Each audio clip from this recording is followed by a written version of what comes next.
Hey, what's up guys, we're back from the video, and today we're going to be taking a look at iOS 12. Now today was the day of WWDC 2018, where they announced iOS 12, macOS Mojave, tvOS 12, and watchOS 5. And now at WWDC 2017, we did see a bunch of devices, but this year kind of kept up with tradition. You know, we didn't see any devices here, just some new software upgrades. Now this video is just going to be tackling iOS 12. If you want to see a macOS Mojave video, I have that coming out soon. But if you want to see a video on tvOS 12 or even watchOS 5, leave a comment down below and I'll surely check it out. Alright, so let's get into it. Now, we didn't see a big upgrade from iOS 10. It was just some major internal things that we need to worry about, but nothing like a redesign, which is what we were hoping for. Now jumping into settings, we see Apple's response to phone addiction. Now there really isn't any bigger updates out there within the OS. This is the biggest one that I could find.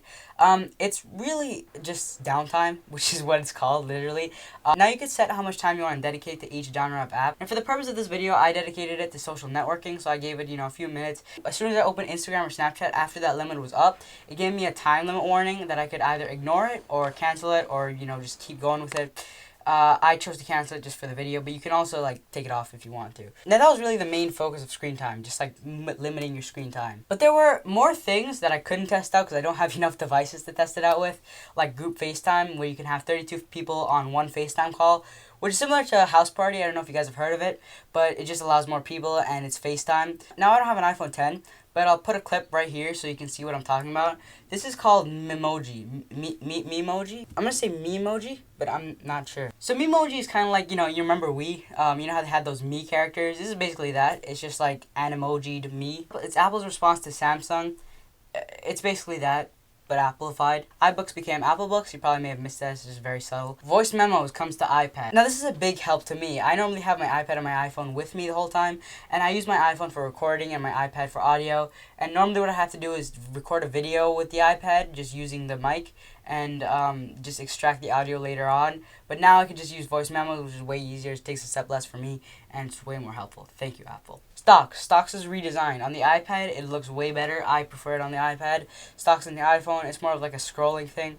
I'm not a big fan of that. I like the iPad one better. Now I know Apple isn't quite known for having broad device capability. Unlike with iOS 11, they dropped a bunch of devices. Now they're keeping the same devices from iOS 11, which is surprising now that you can have more devices on the same operating system. That's great. ARKit 2.0.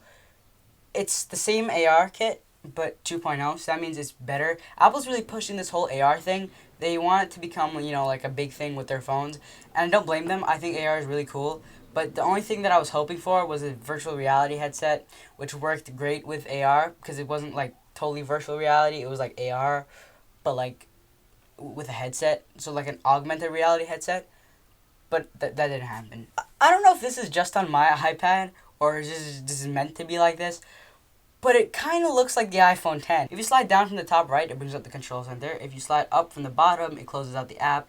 And the top bar even looks like the iPhone 10. So I'm not sure if that was a glitch or it's actually supposed to be like that. If so, it's cool because I like it. I'm not complaining. It's pretty good. The Measure app. Now, this is something that I was kind of hoping for. Because when I'm doing a project, I tend to lose a lot of things. One of them being my ruler.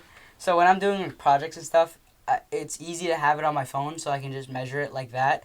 And this is also AR based, so it's pretty accurate. And there's also a balance type thing, but that was in the Compass app earlier, so it's the same thing. The keyboard is slightly different. The only thing that's changed is the quick type. That's just a little bit cleaner. The Photos app gets search suggestions, where you can have all your events indexed in a single tab, which has all its automated suggestions. Whoa, I'm reading up on this.